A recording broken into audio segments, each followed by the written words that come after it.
Welcome to ISE 2023, to the ISE Content Studio, and it's a special segment. It's called Dave's Daily, and we have here Dave Haynes from 69. Welcome. Thank you. Dave, we want to talk to you a little about ISE, about what's happening here. It's your first ISE in Barcelona because last year you couldn't attend. Yes. So, what is your impression? How do you like it? How different is it? How is the flow on the floor? How is everything? I started to like it a lot more once I got through the whole admission process, which was a little shaky. I'm hoping they fix that for tomorrow.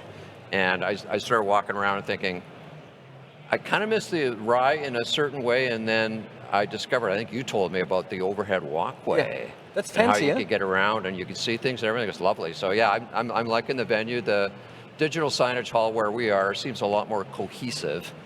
Because they've kind of restarted it as opposed to trying to build on what they had in Amsterdam for the longest time. So you could walk in and you do really feel like you're in the digital signage ecosystem now. Dave, you haven't been to Europe for 2-3 years, right? Since the pandemic, right? Or? Yes. Good. Yeah. So what is different? I mean, you spent a week in London, you talked to a lot of digital signage players, you went around here at ISE, so is there a different vibe? Is there something different to North America, or is it quite similar? Well, as a North American, you think you're very sophisticated, but when you travel, you realize, no, we're not. There's a lot more digital signage, a lot more technology in play for payment systems and everything else all over the world.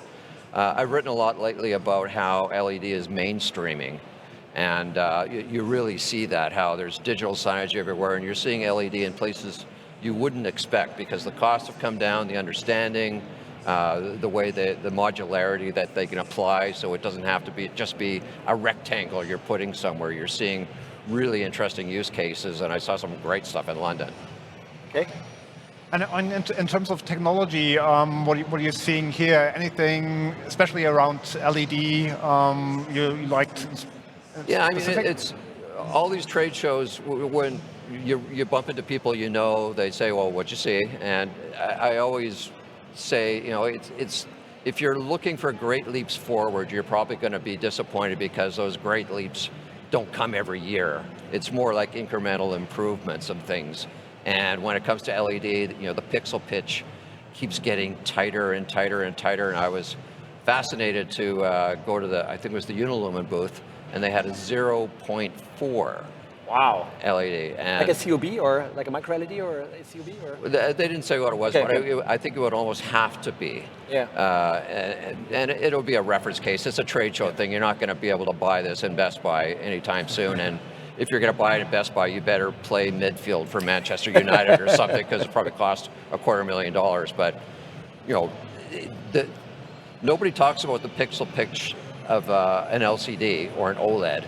And I believe if you talk to technical people, they'll say the pixel pitch for an LCD or OLED is probably about 0.5 or something. Yeah. So this is in that realm. And I was doing one of these things where you're looking up really close to it, and you couldn't see any flaws. But do you really see the necessity for this kind of small pixel pitches in terms of use cases? Or is it just because the technology, as you said, is for just because we can? Not for many things. Certainly not for big video walls or anything else. There's no real benefit to that. But everything I understand around micro LED is when the mass transfer technology in the manufacturing gets to a point where you can very inexpensively manufacture these things, I think you're going to start to see micro LED, or I saw the term MLED today, which I thought was pretty clever. That's cool, yeah. Cool, because you have all these direct view LED and you have major display manufacturers saying, here's our micro LED product, and the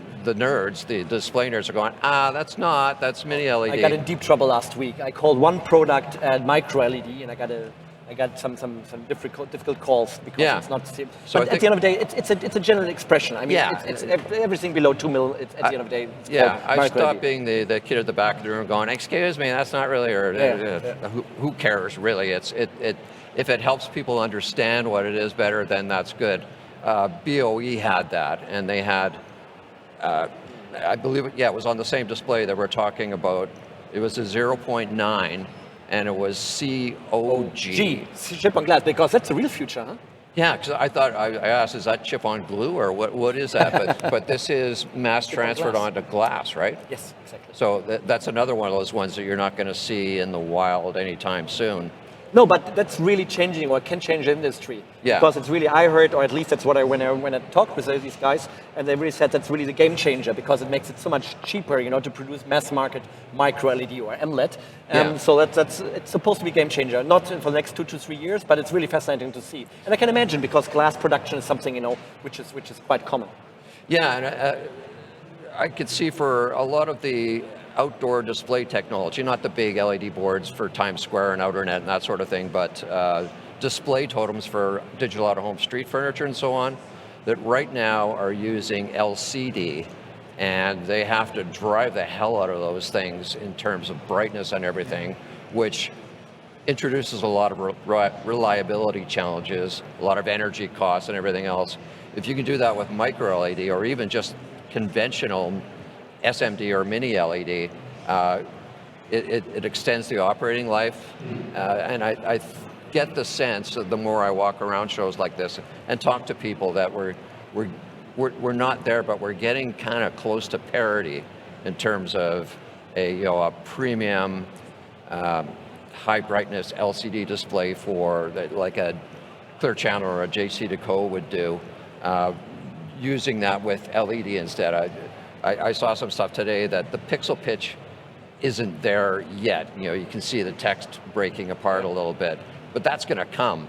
But what you get in return is a much longer operating life and fewer of the operating challenges that you would get when it's LCD, just because LCD is not really intended to be in Winnipeg in January. And talking about extended operating life, I mean, when we got ready for ISE, we really saw that many of the large display manufacturers opened their communications with sustainability. Is that a big thing you see also in North America, or is that still more a European It's thing? interesting. I spoke with somebody yesterday, and we were talking about how in Europe they're of course very concerned about energy costs and conservation and all those things because of what's happened in Ukraine and just more generally because of costs.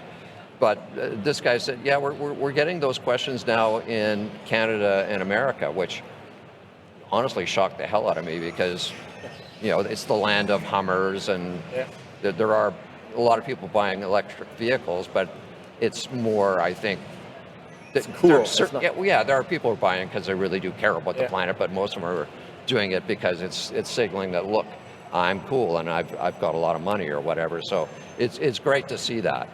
Good, cool. I think because we talked about so much about LED, it's a little bit difficult. There's no big innovation in LCD anymore, right? I mean, it's whatever you see, it's become a little bit slimmer, more sustainable in certain ways, which is a great achievement. One of the things I saw is e-paper.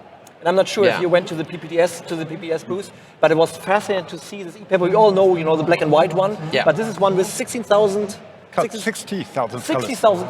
I thought it was amazing, wasn't it? Yeah. I've been going to trade shows for a very long time, and I can remember going to a show in Taiwan, 2010 or something like that, and seeing color e-ink displays, and they were very, very muted because they had to put these color filters on them and everything else.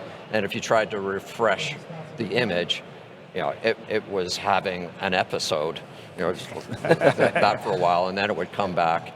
And I've been fascinated to see it kind of mature through the years, and I'm looking forward to go to the Philips booth and seeing that. Really cool. Dave, we need to come to a close. We have 20 seconds left, so much more information daily on your blog, 69.net. Invidis.de, we're doing a lot of stuff together, and you're back tomorrow, and tomorrow we want to talk a little bit about digital signage software and managed services. Yes, although I'm going to the summit tomorrow, so I don't That's have a good that idea. much That's a good time, idea. Maybe you will learn something there. Digital Signage Summit tomorrow. We'll talk about the summit. Exactly. Dave, thanks for hanging. Thank you Dave for Staley having me. here at ISE. Thank you.